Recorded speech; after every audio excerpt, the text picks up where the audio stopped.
Bring a Trailer podcast. Hello, everybody, and welcome back to the Bring a Trailer podcast. Alex Porter here, operations director for the company, joined by the man himself today, Howard Swig, our head of auctions. Howard, how are you? Hello, Alex. Good to be here. You're joining us. We've got another guest that I'll intro here in a minute. All three of us are in different locations. You're in New York. How's the weather there? It's great. This may be the first time we've done a pod with three guests dialing in from three different spots. So we'll see how that goes. I think that might be right. Well, without further ado, let me introduce the man of the hour, the man that we're here for, Andrew Glaser, CEO and founder of VantageAuto. Andrew, thanks for joining us today, man. Thanks for having me. You're excited. In the back of what's the wheelbase length of the Maybach that you're in the back of? A 67 with a partition. It's as great as the Maybach gets, in my opinion. It's a perfect little mobile office. That's what they were designed for. Do you have the little wood airplane tray down in front of you? We are using it right now. We've got the airplane tray out, seat reclined. I'll be here for as long as you want me. You may fall asleep during this thing. You're going to be entertaining, so I'm not falling asleep. Well, thanks for being here, man. We want to talk about Vantage for sure and kind of your rise and where you guys are going and what you're up to now. But before we do that, all three of us were together just a few days ago at the final Bring a Trailer alumni event of 2024 at Coker Farms. It was awesome. Howard, did you enjoy the event? We got a good little hang in. I loved it. I knew it was going to be like the Indy 500 for me for finally meeting a bunch of these folks who I've been emailing with for 8, 9, 10 years and finally getting to shake their hand and chat in person. And that was precisely what it was. Was happy that Andrew came out. Andrew, you were there very early morning in your very sharp VantageAuto trailer with a few vehicles in tow. Yes. We're always early to a good party. It was one of the best events that we've been to, certainly in this area. Really well attended, amazing cars. And like you said, so nice to meet people that you just know by username. And they look nothing like what you'd expect, or at least they didn't look like what I expected. So that was fun. Totally. You brought out some interesting stuff, Andrew. You want to mention a few of the cars that were there? People were excited about your Smart. Yes, we brought a Smart Crossblade. It's a 2003, 8,000 miles. One of the only ones I know to exist that can legally be driven on the roads in New York. Somehow a guy in DMV in Texas let this thing slip by and titled it, which was pretty cool. And we brought a 900-mile 05 Turbo S cab, which is actually live on BAT now. And we also brought one of the custom Defenders that we built. It was our first. That was a 300 TDI, which we successfully converted to an automatic. So that was pretty fun to show. It was the first time that car had really been out in the sun. So Smart Crossblade. What's the profile of a Crossblade buyer? Gosh, it could be an art collector that thinks it's just a piece of art. Maybe a skateboarder. I'm not really sure. I've honestly not tried selling it. It is such a conversation piece to have here. People just gravitate toward it. Like, what the heck is this thing, and does it move? Have you driven it around a fair amount? I've driven it around quite a bit, and I learned early on that whoever designed this thing did not intend for it to ever drive, because once you get on the highway, the rake of the windshield makes it so the wind nails you directly in the face. So you need like full goggles to drive this thing. You get hit by all kinds of debris. Like, it was an absurd thing. I took my wife in it, and I thought it'd be a very different experience than it actually was. So now I trailer it everywhere that it goes. Wow, so you more sit on it than in it, it sounds like. Yeah, you're riding it like a horse. I mean, you're on it. Yeah, exactly. It's like being on a motorcycle more than inside of a car. Super cool, though. It's an awesome car. A lot of people, it was one of the top cars that people were asking about at the BAT tent, especially as people started to clear out and your folks, Andrew, were moving it around. People were like, what is that? And I'm like, let me tell you what that is. You had a tent up at the event too. And so presumably folks were coming up to you. How did that all feel? Were people excited? Was it mainly educational? Were people asking questions? What was the vibe like for you guys at your VantageAuto tent? A combination of a ton of things. A lot of people have been on our cars. A lot of people had won our cars I'd never met before. It was so nice to meet them. And a lot of them lived surprisingly close. And as a result, I've decided that I'm personally going to start looking at addresses so I can keep in touch a little bit better. Other people are like, oh my God, it's the voice from Instagram. And I'm like, yeah, it's the voice of a very congested person, but I am here in the flesh. And it was just really nice. Like, it's the brand has really gotten to become known amongst those that really follow the modern classic market. So it was great to chat with people. A lot of people had questions, what's my car worth? What should I buy? Should I sell? Where's this all going? And it was really nice to have those conversations with people. Great. You're all prepped for the podcast today. Those are the same questions I have for you. Good. I come to refine my answers. Howard, any parting shots on the event before we move into Andrew and Vantage? No, we ought to do a more full download. But this was unique in that there was no other event going on. Most of our alumni gatherings, we joined forces with a race or another captive audience. This particular case, we brought out damn near 1,000 people out to this really awesome farm in upstate New York, and created our own party. And it was, as Randy mentioned in the panel, maybe our biggest one ever. Seattle in 22 was bananas, but this one was right up there with that. So it was nice to see us kind of really create something out of nothing. And I think everyone left there having a great time and thought the event was killer. Here, here. It was beautiful and unseasonally awesome weather. Yes, Andrew? Yes. I mean, you guys got blessed by the weather gods for sure. 75 degrees in New York in October is borderline unheard of. It was the nicest day anybody could have asked for. Amen. Praise the weather gods. Yes. So Andrew, you hinted a little bit at how folks who are aware of your company, the kind of questions they ask in terms of where it came from and how it all started and where it's going. Want to know about all that. But before that, let's talk a little bit about you. You've got motor oil in the veins. Yes. Multi-generational car guy. Yes. Multi-generational. My grandfather was in the car business. Same with my father. Both were only in the wholesale space. So strictly buying trade-ins from new car dealers that they would then resell at auction or to other dealers. And I was around it my whole life. My mom made me swear to her, like every birthday, you're not going into the car business. Like, promise me, swear to me. Like, yes, I'm not. I'm going to college. I'm becoming a doctor. Like, I was always like swearing I'd never do it. And then, of course, here I am today. Was your dad bringing all kinds of crazy cars around the house or cars that he'd bought at wholesale? Oh my God. Yeah. I remember as a kid, and my dad's going to hear this podcast, so whatever, it's all good. But I remember, I'm not sure what changed about him over the years, but I remember vividly being 12 and 13 years old, going to like bar mitzvahs with my friends. And my friends would like want my dad to drive because if you just always had some crazy car. And he drove them. Like I remember being in a 930 turbo, and there was this big knob in the center. And I'm like, what is that knob? It's like, don't turn it. Then we turned it, and it was nitrous. And it was just like, oh my God, it was crazy. We bring home all these crazy cars, and we drive them, and Vipers, and all kinds of cool stuff in the 90s and early 2000s. And really great memories in those cars. So it was definitely, it was fun for sure. So that's what I was always around growing up. Cars was like, it was life. My dad worked 6 days a week. He worked really hard. And I admire him and thank him for that because, he wanted to always better his family. So, man, once you drive around in a 930 on nitrous, it's like you're destined to move into this life. Yeah, it was crazy. Black, rough. It was just a sick car. Wish we had it today, but we don't. They used to be kind of cheap and affordable, way back in the day. People didn't want them. They were kind of scared of them. I remember selling air-cooled Porsches for under 10 grand. Like 80s 911s were just worth nothing. Amazing. Crazy. Yeah. Talk to us a little bit about your kind of evolution into the space. Did you attempt to go become a doctor before you abandoned those things and decided you wanted to drive around in Vipers all the time? No, doctor is not for me. I'm pretty terrified of needles, actually. So I got into marketing. Marketing was my thing. Promotion. I worked a lot in nightlife and hospitality in New York, even in London for a little bit. Owned 2 restaurants in Manhattan with one of my close friends. But during that whole time, I was flipping cars. I went to Syracuse University and learned quickly that every car there was rusted out and that it could be a year-old car and it's just corroded.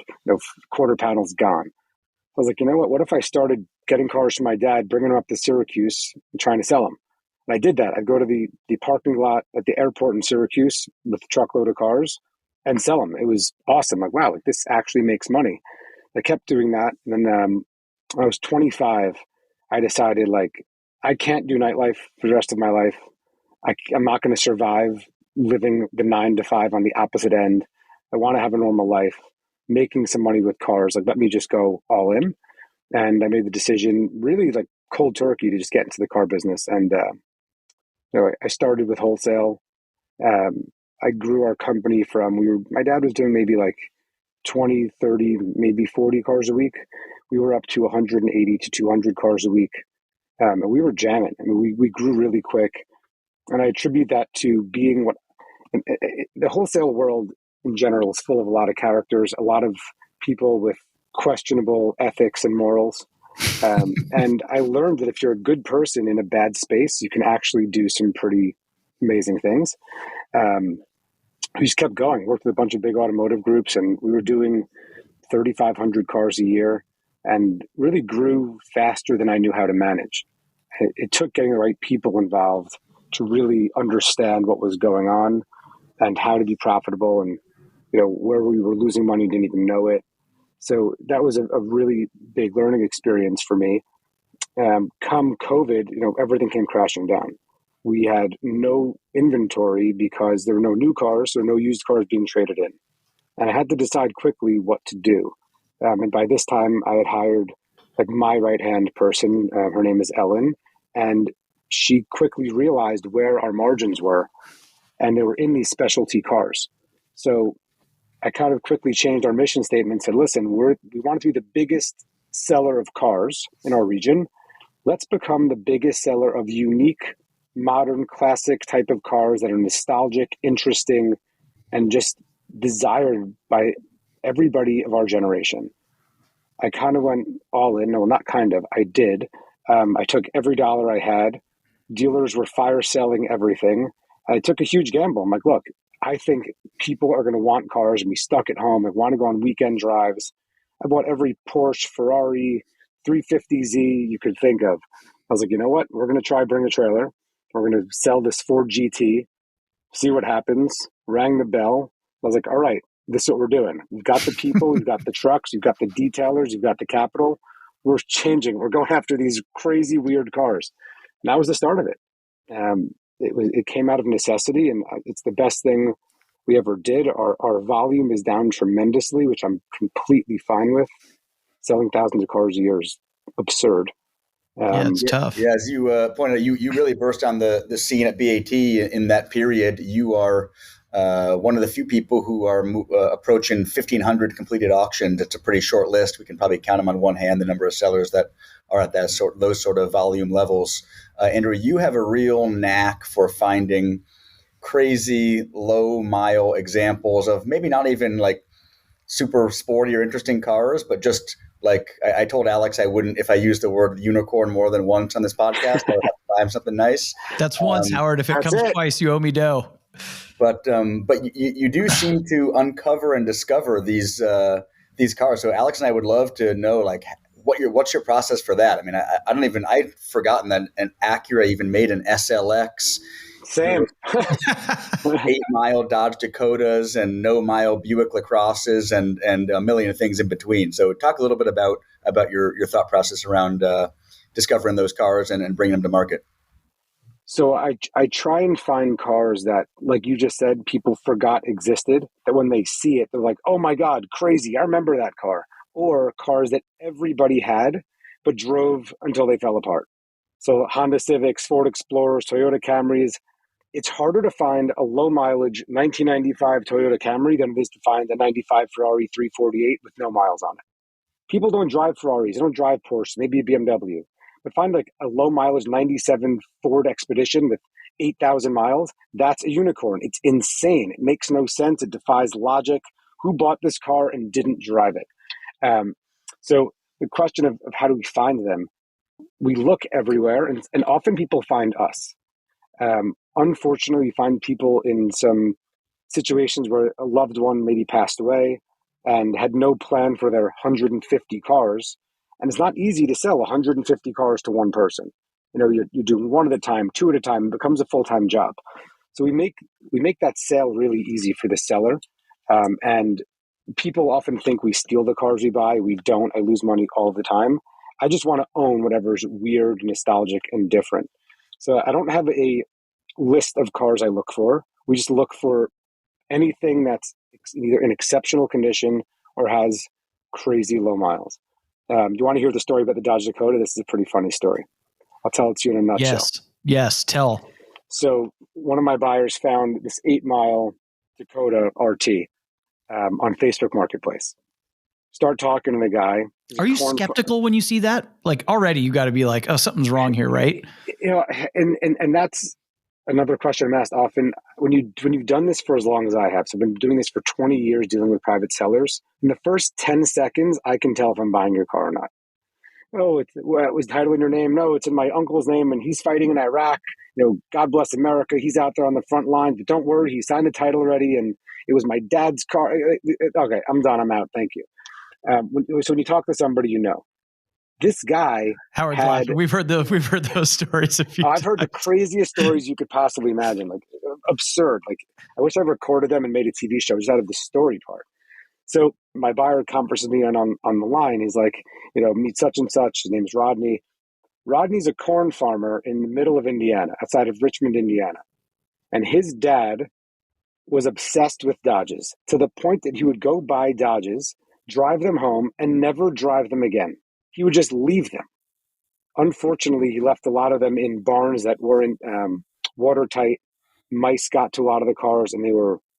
I actually flew to Indiana because I'm like, I need to just see this for myself. Maybe there's a few other treasures in there, huh? Yeah, I'm like, if this guy's not really sure what he's telling me, he's not sure if it's a V8 or V6. I better just go see for myself.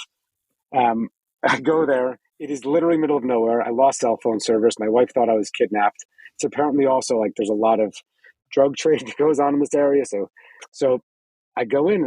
I was mind blown. He turns on the lights, and I'm like, oh my god, this is just crazy. 30-mile trucks, 10-mile trucks, 50-mile trucks. And then he's like, oh, you haven't even seen it yet. I'm going to take you to what we call the museum. I'm like, all right, now we're talking. So we go into the other barn, and that one is hermetically sealed, climate controlled, and it is just one after the next. He had a 1990 Rod Hall pickup truck I never knew existed. Turned out being the rarest Dodge ever produced. He made 33 of them. It was a collaboration between Carroll Shelby and Rod Hall. Carroll Shelby had a heart attack. They stopped producing them. And the lowest mileage one known to exist had 8,000 miles, and that was since the mid-90s. This truck had 900 miles on it. And I was just like, all right, what do we need to do to get these trucks the heck out of here? It was a Dakota? What was it based on? I've never heard of that either. A Ram Power 150. Wow. It had a different transfer case, different suspension, light bar. It's a super cool truck. My intention was to run it on BAT, but I first put it on Instagram and just got stalked by this guy who had to have it. And every hour he'd call with a more, higher and higher offer. And finally I was like, you know what? She's got to go. So it actually left yesterday. But that was one of the craziest buys. They've got these crazy rainbow colors to them. I'm looking at it right now. Wow. Really cool. This one was red with the stripes on the side, yellow light bar. Super cool truck. So yeah, you never know. Whenever you talk to a person that's got one low mileage car, especially if it's an exotic car or Porsche, whatever else, they often have others. You just have to ask. So that's also how we find a lot of the cars. How many of those? You're always scouring all corners of the earth to find these gems. The origins of Bring a Trailer go back to what I would say was the real kind of golden era of eBay and Craigslist and the, 7, 8, 9, 10, when there was a ton of private party stuff, obviously things like Bring a Trailer and other online auction sites that predated that by several years. So suffice to say, the kind of profile of offerings 15 years ago online was a bit different than they are today on stuff like Craigslist. Facebook Marketplace wasn't a thing back then. Tell us a little bit about how you, as you say, scour through the rubble to find the diamonds in the rough. Is it tough? Am I underselling the number of treasures still lurking around Craigslist and Marketplace, or what's going on? No, it gets harder and harder every year. You're sifting through tons of stuff. After doing it for this long, you just need to know where to look. And also, as we built a brand name, more and more people come to us to sell their car, which has been awesome. I have a great team of buyers who work day and night looking for these cars. And they've gotten really good at sifting through listings. I would say my average buyer is looking through literally thousands of listings a day. They're appraising on a busy day, each of them over 100 cars go into our system for sure. We've really streamlined that process also, which has helped us on the volume side. We use software that's tailored to our exact needs where they're looking at a car, but I can see all the data on my side. So I've kind of gone from looking myself for cars to I just look at two screens all day or my phone and just go through all the appraisals and say, yes, no, negotiate, buy, pass, whatever it is that we're doing. And I work with the team of buyers to go through as many listings as possible each day. But it's definitely gotten harder. More people know Bring a Trailer. They say, hey, I'm listening to Bring a Trailer myself. And I'm like, all right, good luck to you. And they call me back like, oh, it didn't sell. I'm like, yeah, because you had 50 terrible pictures. Of course it didn't sell. So I think people think, oh, I'm going to go to Mecum in Vegas, and they take a bath there and get crushed. So then that happens to them one time, and they start calling us. So that's how we follow up with those people. By the way, you said you're running into Mecum Vegas. It was last week. Like, how'd you do? Don't want to talk about it. Oh, what happened? Oh my God, I saw we offered you 20,000. You sold it for 12 plus the 8% you had to pay to sell it there. Like, yeah, okay. So talk to us a little bit, Andrew, about that, about how you developed kind of the way you present a car on BAT. You said the Ford GT during COVID was your first? Wait, Howard, that was our first, right? Red Ford GT? I don't think there's been a second one, although we're waiting for it. Yeah, I'm sure you are. I'm waiting for it. Was that the no stripe car? Was that no stripe? It had stripes. Oh, okay. That was our first car. What we found is a few things we consider. So seasonality is a big piece of it. What we're going to be looking for, based on time of year. But your question was, how do we prepare the car for bring a trailer? We go through it with a pretty fine-tooth comb. A car comes in, we walk around it, and I'll be honest, there's plenty of times where there's a small nick here, a little bump there. We leave it. If it's something small that I say, you know what, 95% of people are still going to pay the same amount for this car with a tiny nick in the bumper than they would if we reshoot the whole thing. So the evaluation of the car is incredibly important, especially when it comes to bottom line. Too many sellers, in my opinion, over recondition their cars. And This is something we see across the board, whether it be dealers that are reconditioning cars for their front line or to sell at Manheim and wholesale. Well, and sometimes that's to paper over sins in a way that no one wants to. An educated buyer doesn't want that. Right. And a lot of people be like, well, this car's got tires are 15 years old. Why didn't you change the tires? The answer is simple. I learned when I started on Bring a Trailer that I might like Pirelli and you like Continental. So now I just put a new set of Pirellis on a car, but you wanted Continentals. So isn't it better if I leave the original tires or the old whatever tires? And when you win the auction, whatever tire you want, I'm going to put on at cost. But at least it's exactly what you want on your car. So we try and the tires we've kind of thrown out the window unless a car really needs them and not holding air or something. Our interiors, we try and make as amazing as we possibly can. I'm super fortunate to have amazing detailers that work here, one of whom is capable of restoring interiors unlike other people that I've seen. Truly, like stains, anything else, he's able to refinish leather. So I think if you look at our presentations, the interiors are always quite clean. And we also do it at a surprising speed. We're still pumping out 150 cars a month. That's a lot, especially when you're talking about a car that's got to have 300 pictures taken of it. Yeah. Our photographer, Aaron, is amazing. And he's got a bunch of spots around here. And he gives thought to it. Like he just photographed a Chrysler New Yorker. I'm looking at the photos. I'm like, oh my God, like the New York skyline's in the background. That was perfect. A sick idea. Yeah. So he's super creative. In that, Howard loves your ways. Videos too. Howard, you want to talk about how much you love the Vantage videos and ask Andrew how he does those? I am a recent follower of the Vantage Instagram account, and I wouldn't be saying this if I didn't really believe it. But you personally do a lot of the kind of car feature videos, and I think they're kind of funny. They're very informative. You're obviously super enthusiastic and passionate about a 95 Explorer that's perfect with 90,000 miles, and you do the walk around, but you do it in a way that isn't BS. It's all kind of fact based, and you hit people with the bullet points, and they're short and sweet and entertaining. And I think you do a nice job with that. I appreciate it. It came out. This happened completely by accident. We had a full-time marketing guy who made these amazing reels that were so nice, and I'm like, why is nobody watching these things? So I grabbed my phone one day and I'm like, you know what? I'm going to do this myself. Which is kind of how I feel about a lot of what's happens here. Sometimes I'll start detailing a car or whatever if things aren't getting done the way I want them to. And I took this reel of a 12-mile Mustang Cobra still wrapped in the plastic. And it wasn't like, I let the car do its thing, right? People are watching for the 12-mile Mustang Cobra, not just necessarily for me. And next thing I know, my phone's like, as alerts going off, 20,000 views, 50,000 views. I think now it's at 4.5 million views. Gabriel and Glaser had saw the reel, called us up to buy the car, and I thought it was fake, but it was real, and he's become a great friend and client. I really enjoy it. I think that too many people in the car business are focused on selling cars. All they want to do is sell, sell, sell. They're pushy. I'm not that way, and I tell everybody that. I truly don't care if somebody buys the car. if they don't think it's for them. I want them to buy it and want them to like it and be happy. That's what I care about. I'm a car enthusiast. I want to share that enthusiasm with others. And I get more excited now about a 10-mile Ford Explorer than I do a low mileage Ferrari. It's I don't know what's happened to me. It's crazy. A lot of Explorer Expedition talk on this. How many of them do you have in inventory right now? Like one or two, maybe five. I'm not sure actually. But I think we keep going back to that because it's such an absurd car to find a low mileage example of. Like a Honda CRV. We have this Honda CRV here. I'll post on Instagram, I think tonight. Like I got inside of it. I'm like, oh my God, this is absurd. Like, how is it even possible it's this clean? A 2003 CRV with 40,000 miles that's green on 10. I'm like, you know what? I'm driving that home tonight, not the 2022 G63 that just came in. And I'm just into these cars. And I don't think they're so hard to find. And people just rally around them, get excited. It sparks conversation.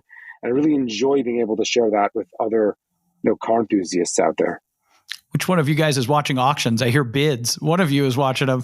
I was thinking it was me, but it's not. I think it's got to be Alex. I'm locked into Mark II Ford GTs and some other stuff. Great, Howard. He can't take his eyes off the Matrix, Andrew. I don't blame him. Got to keep his hand on the pulse. I was like, it's definitely could be either of you guys. Both of you have got a lot of action going on right now. Yeah, today I have a quiet day, one ending. What are some other than Expeditions or Explorers, what are some of the other kind of gems that have really surprised you? The CRV thing is interesting. And there is kind of a CRV like cult following now. Like we have people on staff who are all fired up by like 5-speed CRVs. The CRV craze has really exploded following the Element craze. Yes, right. Yeah. Honda Elements are bringing, when my buyers show me an Element, they tell me how much they are. Like, oh, I want to buy a 2010 Element with 30,000 miles for 24,000. I'm like, how is that even possible? Yep. Like, no. Then I look and I'm like, whoa, buy it. It's worth 30. So I love Hondas, and these trends are even tough for me, to be totally honest. Yeah. I mean, look, we saw Honda undergo this huge transition to tons of electronic systems, to turbocharged motors. And I deal with it every day on the wholesale side, dealing with these newer cars that just constantly break. Electronic issues, transmission issues, you name it. So when you talk with these older cars, like you're getting a really reliable car. Yeah. When it comes to cars that surprise me, like low mileage pickup trucks really surprise me. Like, why are you buying a pickup truck to not drive it? It's not like it's a Corvette you're going to drive on the weekends only. Like, those are daily drivers. An SRT10 Ram, I get. When you have a 50-mile 2013 two-wheel drive Ram Hemi Midnight Edition, I just sold on Bring a Trailer recently. It's just like, why? Some of those go nuts, though. Like, we've had some 6-figure pickup truck results on the site. Yes, pickup trucks have gone mad. And that's the market that really interests me. We had a 1990 454 SS pickup recently. Oh man, I love those trucks. Did you drive that around? Was it cool? I couldn't. Only had 3 miles on it. Oh my gosh. Yeah. Still wrapped in the plastic. It actually hit 4 miles, and one guy here didn't realize and drove it around our warehouse like a schmuck. And that's actually a huge issue for us. Like moving these cars around with no miles. Like every mile's worth, I don't know, it's got to be worth at least $1,000, a few thousand. Totally. I've got this 9-mile ZR1 per mile. Yeah, exactly. Yeah, it's like, oh well, if I would have had 2 miles, I would have been $100,000 higher. Okay, great. But you are talking about the difference from having like the lowest mileage on the planet to the second lowest mileage on the planet, or the third. So a lot of collectors want to have the best, right? And I learned that this Corvette ZR1 we have. I have a 9-mile, I think 09 ZR1, and I had a 4-mile one with this same exact car, jet green blue, 4 miles. The 4-mile one sold literally in 24 hours. And I've had the other one for months. Interesting. 4 miles is the lowest mileage known to exist. So it's always evolving in terms of what people want. I'm constantly surprised when we sell a car to a guy and it's just like, an 05 Lexus LS 430. And the guy's like, yeah, I've got 30 of them. I'm like, what? You've 30 Lexus LSs? Like, why? I don't know. I just love them. I want every color with every combination. Like, all right, man, let's stay in touch. So you definitely come across some interesting people that collect interesting things for whatever reason. But a lot of those folks probably don't want to sell them, right? They want to hold on to them, right? Because they went to the trouble of acquiring all of them. Sometimes you have to pry them out of their hands. Yeah, and we're seeing that more and more, right? As soon as these cars light up, people are like, whoa, I'm not selling it. But we go through phases, right? Like, there were no Porsche Boxsters around for a while. Now there's like Boxsters everywhere. It definitely goes in phases and in waves. And we try and stay ahead of that wave, which I think is a huge contributor to our business's success. Because if you load up on the wrong car at the wrong time, you're just going to be losing a lot of money, which definitely happens to us. August and September, horrendous months for us, to be honest. That's just part of the game. Any white, Alex, go ahead, Howard. What do we got going on? CRV craze. Is that going to be the title of this pod? Well, I hope not. Let's hope it's not. Explorers, expeditions, and CRVs. But yeah, Andrew, on that note, you obviously operate in a lot of different areas of the market. You mentioned the wholesale business, which is a whole separate 10-headed monster. Obviously, you're very active on Bring a Trailer.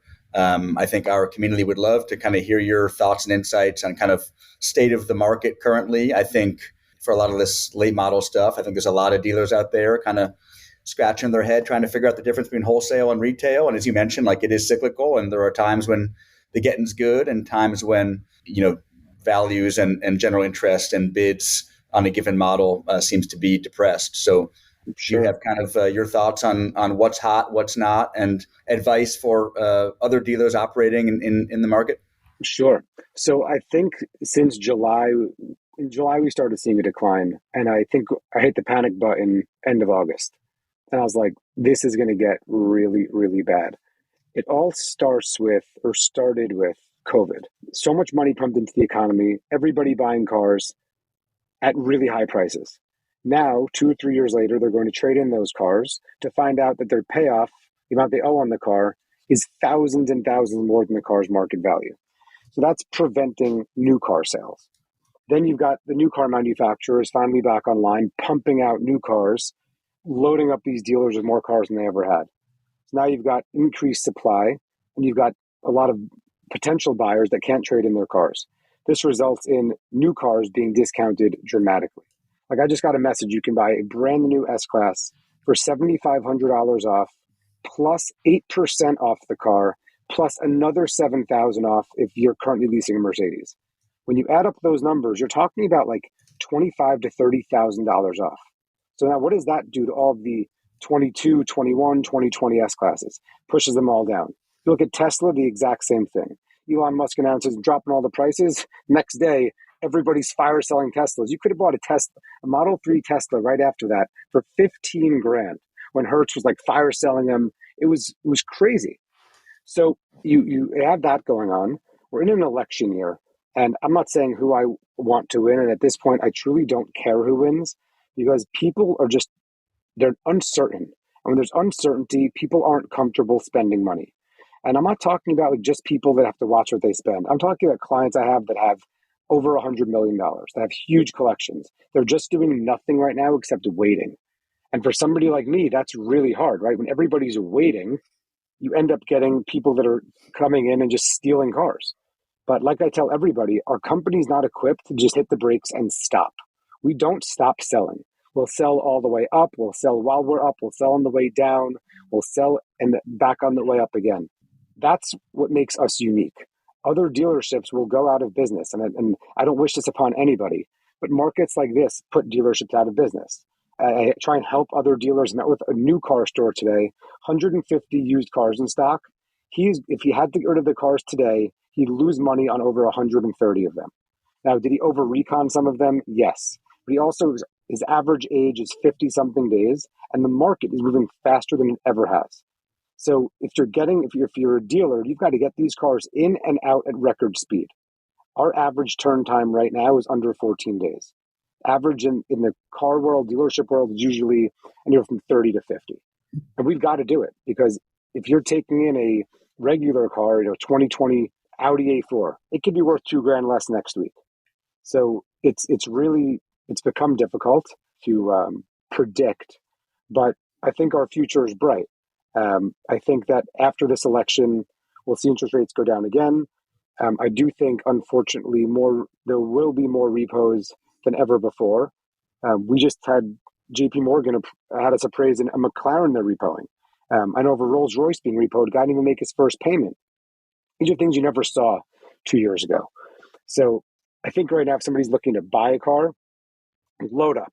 Like, you can buy a 996 right now, a great car for in the low 20s. Think about that, like a rear engine Porsche stick, maybe 60,000 miles.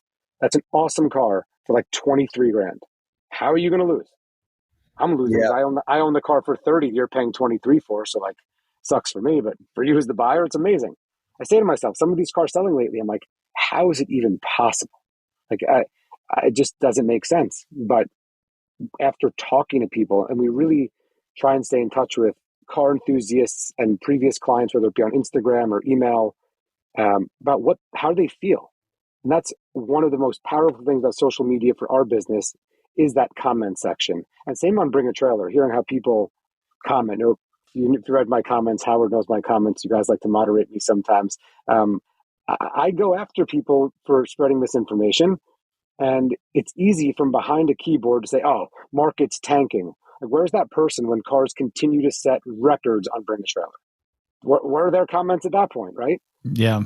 Yeah. Folks like to, the internet is wonderful in many ways and terrible in some ways. People love to voice their market expertise, which I think you mentioned this earlier, Andrew. It's often kind of neither here nor there, right? I mean, a lot of people claim to be market experts, but to your point, like little things can change and it can go up and down. It can swing quite wildly. When you watch larger trends, I think to your point, I mean, this is going to probably go up in a week from now. We'll only be a week away from the election, and that could really change things, right? After people feel more confident. For sure. I think it will. I think things will definitely get better. And I think though it'll continue to take a special car like this, the average silver gray car. I'm saying average silver is the silver. There's too many silver cars out there, man. There's too much silver and gray. 900-mile Turbo S is silver. Let's not talk about it. Silver's the best color ever. It's got 900 miles. It takes that. The car's got to be more unique, right?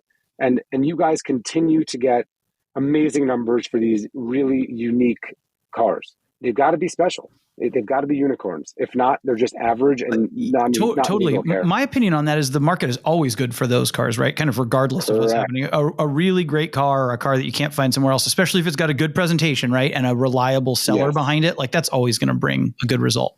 Yeah. A couple thoughts to interject with. One, we don't stop selling. I love that. I like that as a title. I was going to say, Howard, that's like right up your alley. Like that's you and Andrew speaking the same language. It's a great point. There's a lot of dealers of much smaller volumes that can like kind of turn on and off, and but you don't do that. And the high volume guys, as you said, you kind of got to be a market maker every single week and take the wins with the losses. For sure. We have an upcoming pod about some sports cars that are getting really cheap. Maybe we ought to have you on for that. As you point out, affordable 21st century performance. There's lots of it.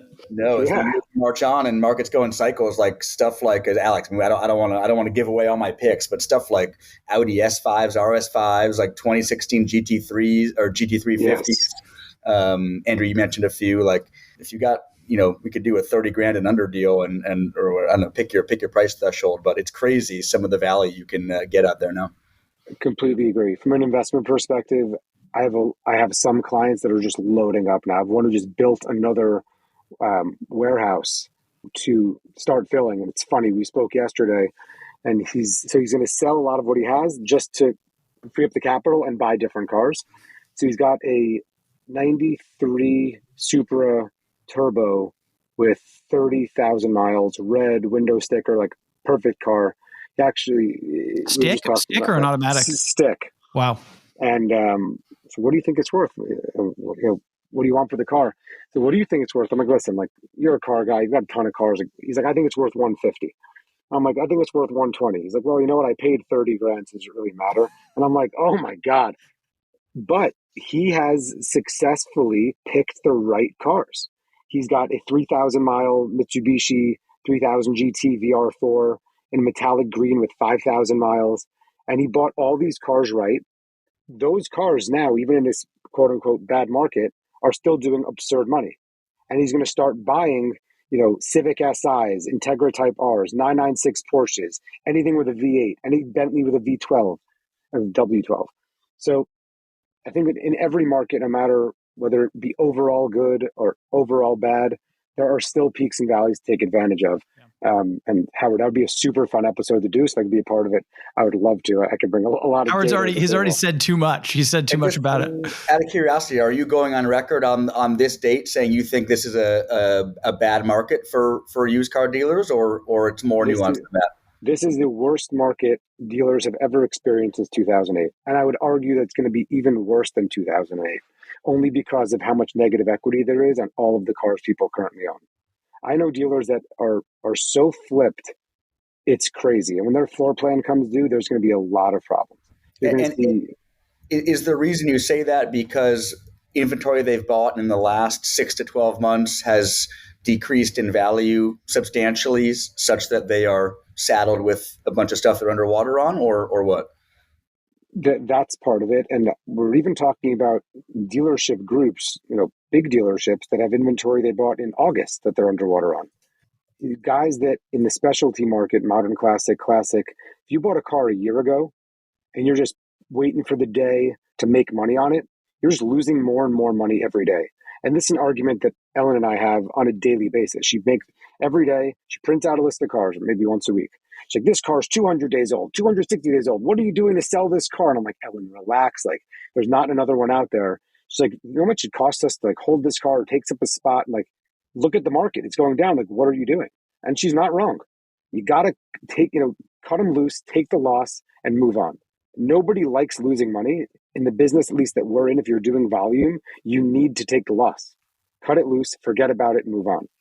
And if people aren't ripping off the Band-Aid, they're going to be pulling the rope to get their inflatable life vest on to stay afloat, because it's going to be really hard.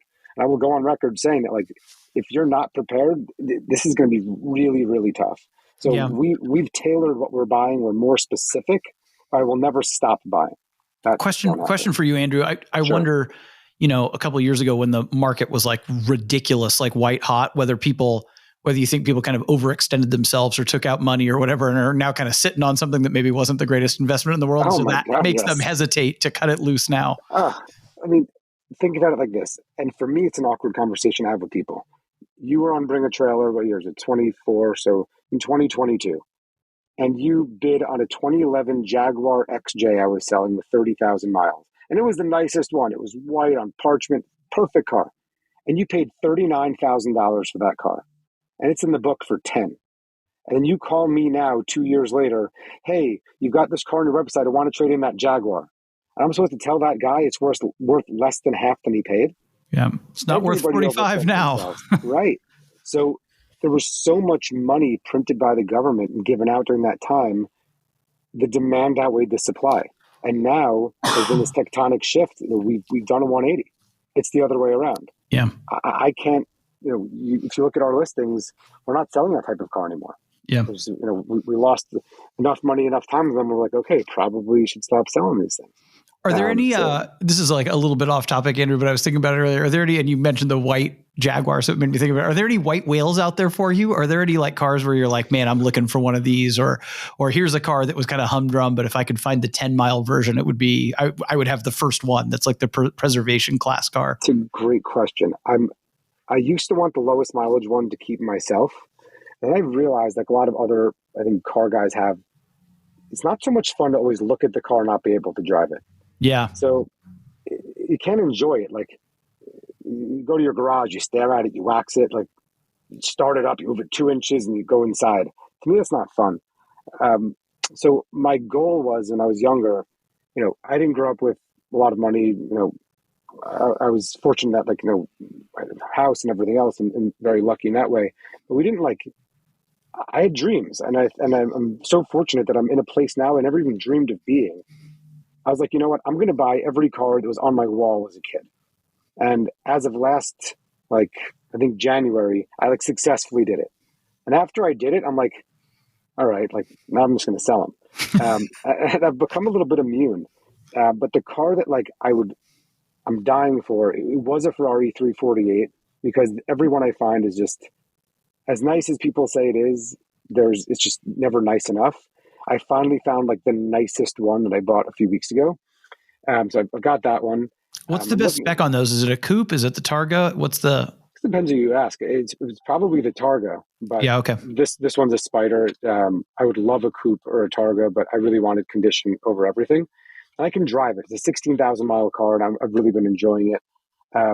You said with the white whale, there's some cars I want to get just to say, put that notch in my belt. I got it. Now I'm going to let it go. And there's other ones that I want to buy and just never let go of. That's what I was going to ask you. If you're tempted, it sounds like you're moving away from this, whether you're tempted to keep these in your own garage. It's more and more, it sounds like that's not the case. Yeah, it's hard. You get emotionally attached to these cars. We had I had an 87 and a half Audi GT. Is this the red low mileage car you brought out to our rained out Rhode Island event? Yeah, I remember that one. You got it. So I try and collect. I always look for 86s, 85s, 87s. That car had 7,000 miles on it. It was 87 and a half, so it was a limited production car. There's not another one like it. Unicorn. Now I owe you a gift. And I said I'd never sell it. I'd taken to shows, and no matter what I bring with it, it could be a McLaren, a Ferrari, everybody gravitated toward that car. Then we got in this 84 Toyota Celica Supra that one of my buyers, Nick, had bought from the original owner with 7,000 miles also in the same color red. And I was like, oh my God, that's it. Like, I'm done. Now all I need is a red 911 Turbo. And I got that car. So I had these 3 red cars. And that 911 Turbo, this is a crazy story I'll tell you really quick. Guy messaged me on Instagram. He's 10 miles from our shop. He's got this 911 Turbo. His dad bought new, hasn't moved in 20 years. He gave me the address. I'm like, hey, I'd be surprised if this car was in that garage. We go there. It hadn't moved in so long, it sank into the concrete of this guy's house. We spent 4 to 5 hours getting it out with winches. And I'm just now, we redid the engine and the transmission. It's going to be an amazing car. So once I got the Porsche, I was like, you know what? Right money, I'll let the Celica go. Sure enough, one guy calls 2 weeks ago, buys 11 cars from me, bought the Celica, he bought my Audi GT, and I was miserable after. I was like actually emotionally upset. And I was like, dude, you're in the car business. Like, get with it. Like, you made money, like, move on.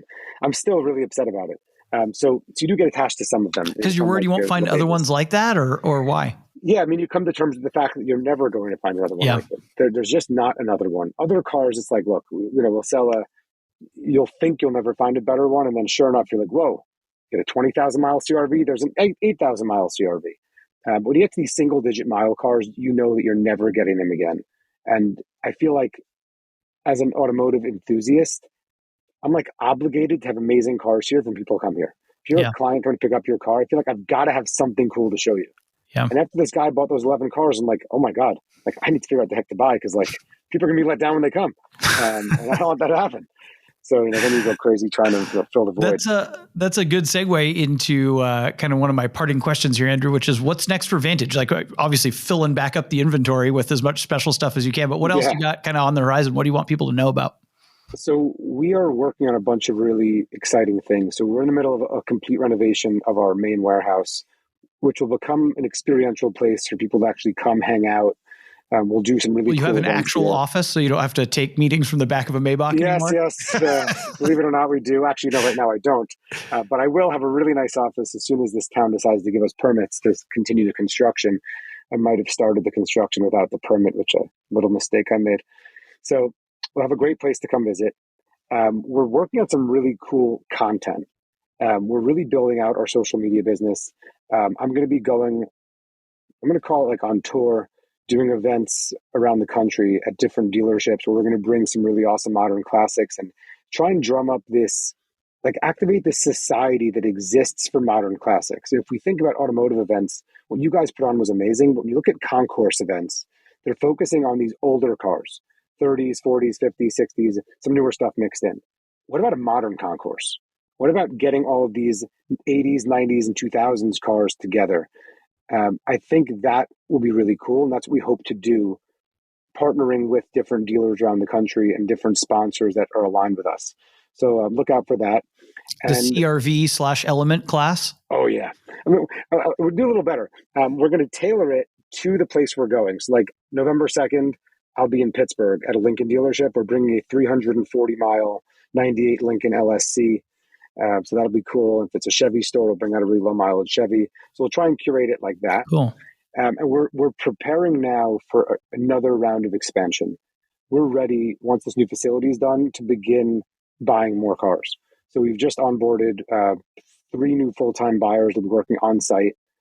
And I think that's going to really help, get us some more awesome cars. And we're also going to start consigning for the first time ever. I was always a big believer in I should be selling cars we own, and people will have, they'll be more comfortable bidding on a car they know I'm referring to as ours and that I can personally stand behind. But after months of consideration, really going through how we're going to do it, we have a way to consign cars that I'm now comfortable with that I think will really help sellers net the right money, give us the comfort level of knowing what that car we're selling is, and make sure we're representing it the right way, because transparency to me is paramount. And we're going to be charging a fee that is what I feel very, very fair. So I'm looking forward to that. We'll start it in a limited capacity this coming November, probably second week in November, and then starting January 1, really making the push to begin consigning cars for those who don't want to sell them to me. Gosh, Andrew, how many hours of sleep do you get at night? I'm exhausted just hearing all the things you got. 5 hours. Yeah, I'm a workaholic. I love what I do. We work with cars. How lucky are we? Yeah, totally. You're exactly right, and it's clear talking to you. Howard, what do you got for Andrew before we part ways? No, never stop buying, never stop selling. I love that. That is a great mantra. And that'll be our book, Howard. Totally. No, I always enjoy catching up with you in the way that we do. You always have good insights. We could do a whole nother hour on the stuff you're doing with social media and educating other dealers on how to have a strong digital presence and sales success. So we can save that for another time. But thanks for coming on. Thanks so much for having me. It was really fun. Thanks, Andrew. We like to, or I occasionally end these by asking folks, what was the last great thing they drove? I didn't prep you for this, but what was the last great thing that really made an impression on you? I drove a 2020 Lexus RCF last night for the first time. That's the little bubble-headed coupe thing? Yeah. I like those a lot. I don't think I ever saw one in person. And I was mind blown. The difference that this car, I was driving it and I was like, oh, it's kind of boring. Then I turned the knob into sport and I was like, holy shit. The transmission shifts instantly. It sounds just like an LC500 and it's a beast. I was so impressed by the car. So I'm kind of hot into Lexus right now. So I really like those. And they came in that orange color that nobody wanted, but I love it. Yeah, this one's white on red. I think this actually will be on Bring a Trailer soon. Super cool car. So yeah, I was definitely, that's something I don't commonly drive, and I was super impressed by it. Good answer. Well, thank you, man, so much for being here. We really appreciate it. And thanks for coming out to the event too. That was great. Love it. I want to come to more of them. We're doing one together in the spring. Get ready. Great. Right. Howard, good to see you too, buddy. You bet. I'll see you back in the lab in SF soon, Alex. I'm excited. We need to grab a drink. Andrew, if your event tour brings you out to California, make sure you hit us up. We'd love to have you in the office. I will. Thank you so much. All right. Thank you, gentlemen. Have a great day, guys. And thank you to everybody for listening. As always, if you have feedback, questions, or ideas for the pod, please let us know. That is podcast@bringatrailer.com, and we will catch you next time.